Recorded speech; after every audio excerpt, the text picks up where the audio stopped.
Hello everyone, welcome to the 12th lecture of signal system video series. So अब तक हमने दो signals के बारे में डिस्कशन किया हुआ है, that is unit impulse signal और यूनिट स्टेप सिग्नल। अब इस वीडियो में हम स्टार्ट कर रहे हैं विद यूनिट रैंप सिग्नल। अब तक आप लोगों ने अगर यूनिट इंपल्स और यूनिट स्टेप के बारे में जो वीडियो बनाया हुआ है वो नहीं देखा हो तो जरूर देखकर आना, आप लोग को काफी ज्यादा अच्छी क्लैरिटी मिलेगी। हमने जो भी प्रॉपर्टीज उसमें से एक्सट्रैक्ट की है, वो कैसे हमने परफॉर्म किया है, उसके ऊपर ऑपरेशंस, जो भी प्रॉपर्टीज मैंने आप लोग को बताई है वो हमने ग्राफिकली रियलाइज की हुई है, राइट। सो उसकी वजह से क्या होगा कि आप लोगों को एक अंडरस्टैंडिंग जो है वो थोड़ा सा बेटर हो जाएगा। सो आई रियली रेकमेंड कि आप लोगों को पहले दो वीडियोस देखकर आए। और आज की वीडियो में हम स्टार्ट कर रहे हैं with the ramp signal. But before we start, एक पॉजिटिव थॉट देखिए, tough times don't last but tough people do. आप लोगों को इसका मीनिंग पता है, यही एटीट्यूड रखना है और हमें आज का वीडियो भी शुरू करना है। ओके, सो देखिए, आज हम स्टार्ट कर रहे हैं रैंप सिग्नल के साथ। सो मैंने आप लोग को हमेशा से ये बोला हुआ है कि अगर कोई भी आप सिग्नल की बात करते हो, कोई भी आप फंक्शन की बात कर रहे हो, तो हमेशा, मैं यहाँ पे रैंप सिग्नल है ये, तो हमेशा उसका मैथमेटिकल एक्सप्रेशन सबसे पहले लिखना चाहिए। So ramp signal represented by r of t होता है, r of t, and r of t is equals to t times of u of t for t greater than equals to 0 होता है and equals to 0 होता है for t less than 0। Okay, अब इसमें क्या क्या हमें नोटिस करना है, देखिए यहां पे हमें दिख रहा है t एक इंडिपेंडेंट वेरिएबल है। जो t है हमारा वो एक इंडिपेंडेंट वेरिएबल है, करेक्ट। ये इंडिपेंडेंट वेरिएबल है और हमारा जो आर ऑफ टी है ये डिपेंडेबल चीज है, ये डिपेंडेबल वेरिएबल है, करेक्ट, ठीक है। डिपेंडेबल बोलो या डिपेंडेंट बोलो, दैट विल बी बेटर, मुझे लगता है डिपेंडेंट वेरिएबल लिखते हैं हम इसको। ओके, सो अब देखना, यहां पे यू ऑफ टी जो है, देखो अगर मैं सिर्फ इस यू ऑफ टी को अलग से ले लूं तो हमें ये बात पता है कि u ऑफ टी के बारे में हमने पिछले वीडियो में ही देखा हुआ है। u ऑफ टी क्या होता है, 1 फॉर t ग्रेटर देन 0 होता है, करेक्ट है ये बात।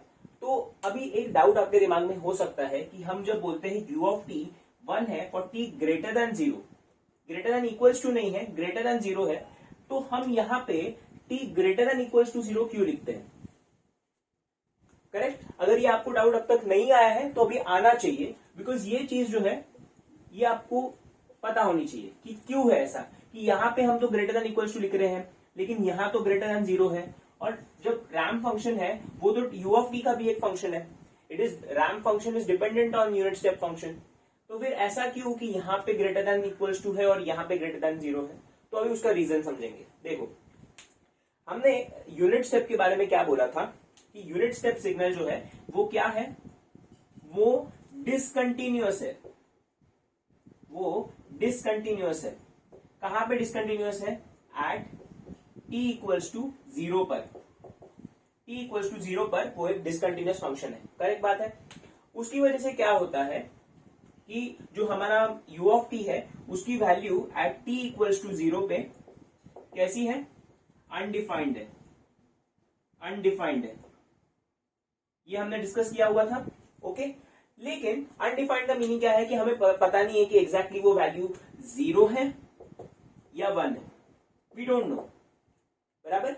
लेकिन अब क्या होता है जब यहां पे मैं t मल्टीप्लाई करता हूं, सो मैं क्या बोल देता हूं कि जब t है इस u ऑफ t से मल्टीप्लाई होता है, एंड जब मैं t को यहां पे t इक्वल्स टू 0 पुट कर दूं, ठीक है ना, t इक्वल्स टू 0 अगर मैं पुट कर दूं तो ये पूरे फंक्शन की वैल्यू कितनी हो जाएगी, 0 के बराबर। तो अब हमारे पास एक डिफाइंड वैल्यू आ जाती है।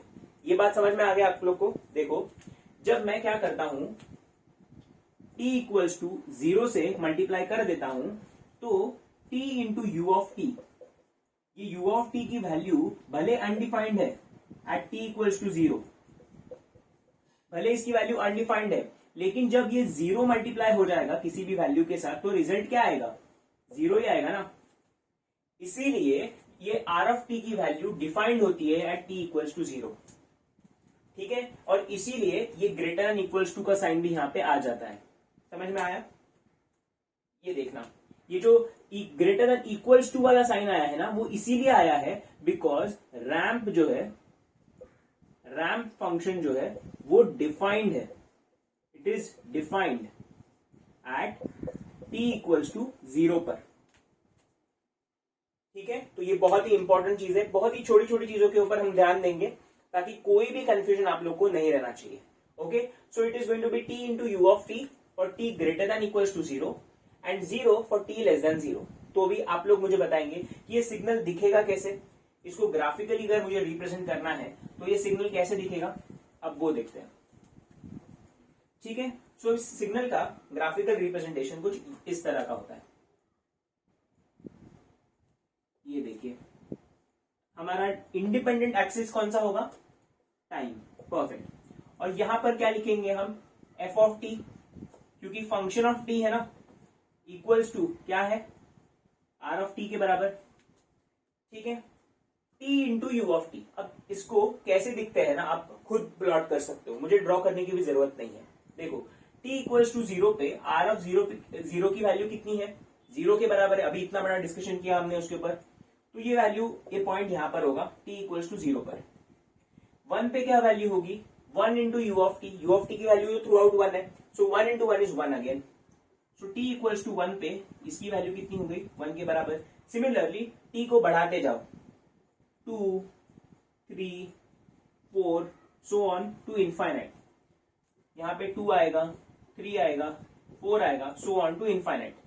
तो ये जो वैल्यू है ये कुछ इस तरह से दिखते जाएगी आपको, 3 पे 3 है, 4 पे 4 है, तो ये जो सिग्नल है ये कुछ इस तरह का दिखता है। क्लियर है बात, इसका स्लोप कितना है, देखो स्लोप क्या होता है मुझे बताओ, स्लोप इज इक्वल्स टू, हम क्या लिखते हैं, y बाय एक्स होता है ना slope, correct, slope y by X है, तो स्लोप कितना है इसका, 1 है।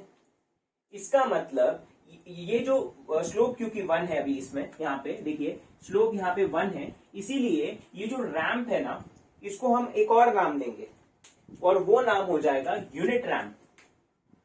ये है यूनिट रैंप। ठीक है, अब तक हम जनरलाइज सिग्नल की बात कर रहे थे, ramp signal as a generalise name हम ले रहे थे, लेकिन अब ये यूनिट वर्ड इसके साथ ऐड हो गया है और ये यूनिट का मीनिंग जो होता है वो होता है स्लोप। ठीक है, इस यूनिट का मीनिंग होता है स्लोप। तो अभी हमें एक और चीज समझ में आ गया, यहां पर यूनिट होता है एरिया, यहां पे यूनिट होता है उसका एम्पलीट्यूड और यहां पे यूनिट का मीनिंग होता है उसका स्लोप। ठीक है, सो अगर मैं यहाँ पे स्लोप चेंज कर दूं, या मान लेते हैं कि मैं यहाँ पे कोई एक k कांस्टेंट की वैल्यू ऐड कर देता हूं, तो ये जो हमारा सिग्नल है वो उतना स्टीप बनते जाएगा। स्टीप बनेगा मतलब क्या होगा, उसका स्लोप जो है वो इंक्रीज करेगा, तो सिग्नल जो है वो कुछ इस तरह का दिखेगा। अब एक जनरलाइज सिग्नल ड्रॉ कर देता हूं डिफरेंट स्लोप्स के साथ। देखो, अभी हमने क्या किया था, स्लोप हमने रखा था 1, तो हमने यूनिट रैंप की बात की थी। ये हमारा टाइम एक्सिस है, ये हमारा आर ऑफ टी के साथ है। ठीक है, अब देखना यूनिट रैंप जो दिखता है वो कुछ इस तरह का होता है। ठीक है, तो मैं यहाँ पे लिख देता हूं कि ये हमारा यूनिट रैंप है, दिस इज यूनिट रैंप। ठीक है, अब देखिए अगर मैं इस k की वैल्यू को 1 से बड़ा कर दूंगा तो वो सिग्नल जो है अब वो कुछ इस तरह का दिखेगा, और k ग्रेटर देन 1, करेक्ट, क्योंकि स्लोप बहुत ही ज्यादा बढ़ जाएगा। और जब मैं k की वैल्यू को 1 से छोटा कर दूंगा तो ये सिग्नल कुछ इस तरह का दिखेगा, और k लेस देन 1। ठीक है, तो ये आपके डिफरेंट रैंप के स्ट्रक्चर्स है। यूनिट रैंप ये है, क्योंकि मैंने ब्लू पेन से लिखा है तो आप कंफ्यूज ना हो, तो इसलिए मैं वापस यहाँ पे एरो बना रहा हूं। This is the unit ramp, क्योंकि इसका स्लोप जो है इक्वल्स टू 1। इस केस में हम बोलेंगे कि स्लोप जो है वो लेस देन 1 है, और इस केस में हम बोलेंगे स्लोप जो है वो ग्रेटर देन 1 है। ठीक है, के मतलब आप एक तरीके से आप बोल सकते हो स्लोप ही है। सो के हमारा स्लोप होता है, तो ये जो के है वो स्लोप है। तो के की 1 वैल्यू जब बोलते हैं हम लोग, जैसे हम पहले बात कर रहे थे, तो वो यूनिट रैंप का केस था। ओके, ये समझ में आ गया। तो ये उसका पूरा मैथमेटिकल एनालिसिस है। अब हमारा नेक्स्ट जो जॉब होता है वो होता है प्रॉपर्टीज ढूंढना, इसके बारे में सारी इंफॉर्मेशन कलेक्ट करना। ठीक है, तो हमारा ऑब्जर्वेशन जो है वो ये है, और इसको थोड़ा सिंप्लीफाइड फॉर्म में रखने के लिए हम हमेशा अब जहां भी जो भी बात करेंगे वो यूनिट रैंप के साथ करेंगे। आप लोग को बेसिक फंडा तो समझ में आ गया, के की वैल्यू कैसे वेरी कर सकते हो और रैम्प को कैसे आप चेंज कर सकते हो, ये समझ में आ गया आपको। अभी हमारा जो डिस्कशन है वो यूनिट रैम्प पर चलेगा, ठीक है। अब देखना, तो हम क्या करते हैं, सबसे पहले सिग्नल को ड्रॉ कर लेते हैं ताकि हमारा ऑब्जर्वेशन उस सिग्नल को देखकर ही होगा। सारा ऑब्जर्वेशन हम उस सिग्नल को देखेंगे और फिर उसके बाद करेंगे। देखो अभी ये हमारा ये बड़ा सा टाइम एक्सिस में ड्रॉ कर देता हूं ताकि अगर मुझे कोई और भी चीज ऑपरेशन उसके ऊपर परफॉर्म करना होगा तो मैं कर सकता हूं। देखो ये हमारा टाइम एक्सिस है और यहां पे हम ड्रॉ कर रहे हैं आर ऑफ टी को, ठीक है। आर ऑफ टी कैसे दिखता है, देखो स्लोप इसका 1 है, क्योंकि मैंने बोला आप लोगों को अभी भी कि हम यूनिट रैम्प के साथ डील कर रहे हैं, ठीक है। तो स्लोप उसका 1 रहेगा। अब देखो सबसे पहली चीज, अब प्रॉपर्टीज यहाँ पे हम लिखते जाएंगे उसके बारे में। देखो प्रॉपर्टीज जैसे हमने अभी दोनों सिग्नल्स के लिए किया है वैसे इसके लिए भी करेंगे। प्रॉपर्टीज देखो, सबसे पहली प्रॉपर्टी अभी देखते हैं कि इवन है या ऑड है। इवन है, ऑड है, नाइदर इवन नॉर ऑड, क्या जो भी चीज है उसके बारे में देखते हैं। ओके अब देखो R of T equals to R of minus T, अगर ऐसा हो तो वो इवन होता है, correct. So R of minus T करके देखते हैं। सो टाइम एक्सिस में वो मिरर इमेज आ जाएगा। सो ये आर ऑफ माइनस टी है, करेक्ट बात है। This is R of minus T, ये ऐसा बनेगा आर ऑफ माइनस टी, बराबर। मिरर इमेज आ गया उसका, ओके। फोल्डिंग ऑपरेशन कर रहे हैं। सो क्या ये दोनों सेम दिख रहा है, नहीं। इसका मतलब ये इवन तो नहीं हो सकता, ये इवन तो नहीं हो सकता। अब मैं क्या करता हूं, इस सिग्नल पर एम्पलीट्यूड स्केलिंग करता हूं। एम्पलीट्यूड स्केलिंग या एम्पलीट्यूड रिवर्सल करता हूं, क्योंकि जब मैं -1 से मल्टीप्लाई करता हूं एम्पलीट्यूड को तो वो एम्पलीट्यूड क्या होता है, रिवर्सल होता है।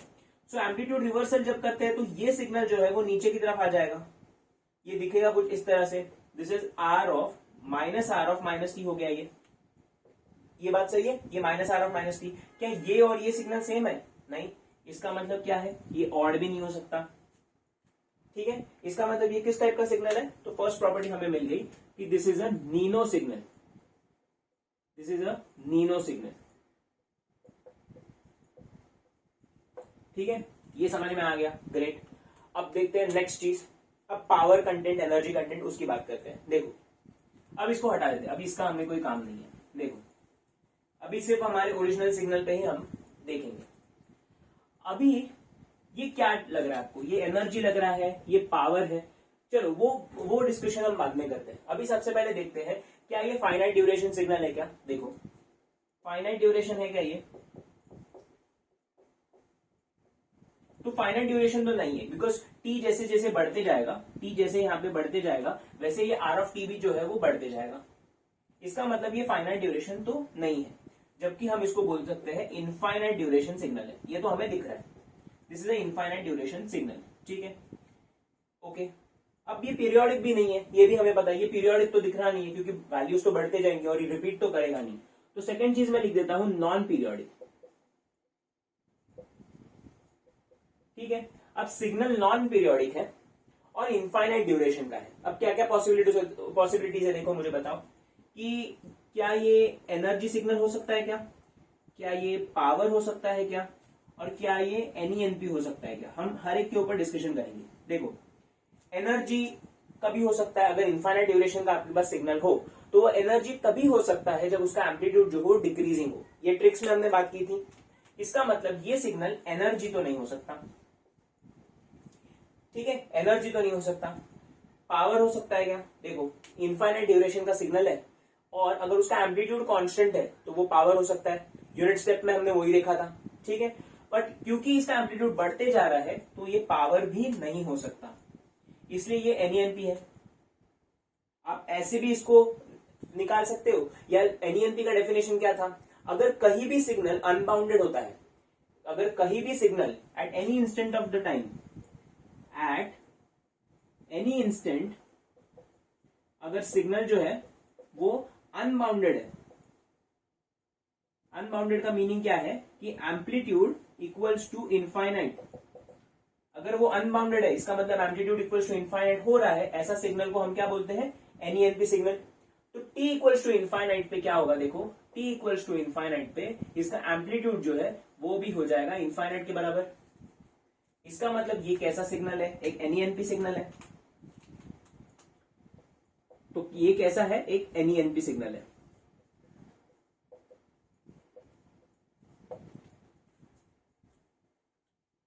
ठीक है, ठीक है। अब देखो, अब एक और चीज देखते हैं। अभी हमने आर ऑफ टी के बारे में क्या बोला था, एक चौथा प्रॉपर्टी वो ये होगा, मैं पहले प्रॉपर्टी लिख देता हूं। चौथा प्रॉपर्टी ये है कि हमारा आर ऑफ टी जो होता है वो होता है integrating from minus infinite to T U of T D T. Correct बात है, ठीक है। अब इस चीज को हम जरा ग्राफिकली समझने की कोशिश करते हैं। देखो ये जो हम कर रहे हैं वो क्या है, हम जरा ग्राफिकली देखो इस चीज को। अभी ये हमारा u ऑफ टी, ये हमारे पास u ऑफ टी है, ये हमारा वैल्यू 1 होता है, क्योंकि हम यूनिट स्टेप की बात कर रहे हैं तो 1 है।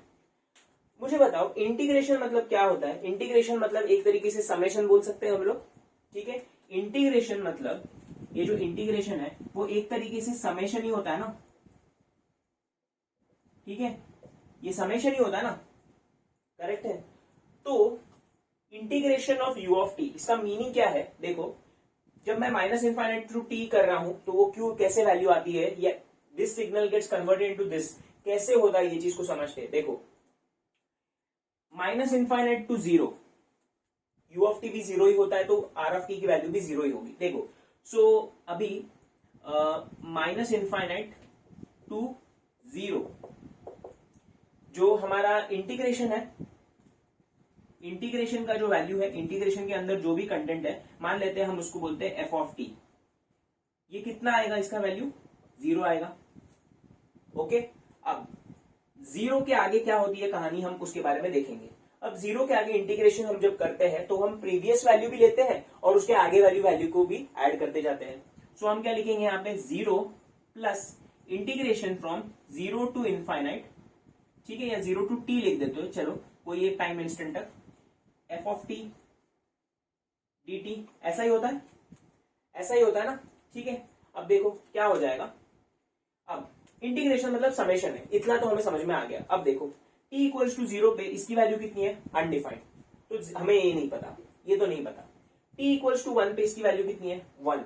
तो क्या करेगा ना, अभी ये जो चीज हो रही है वो क्या होगी, देखो जीरो पे इसकी वैल्यू थी 0, करेक्ट, जीरो से पहले इसकी वैल्यू कितनी थी, 0।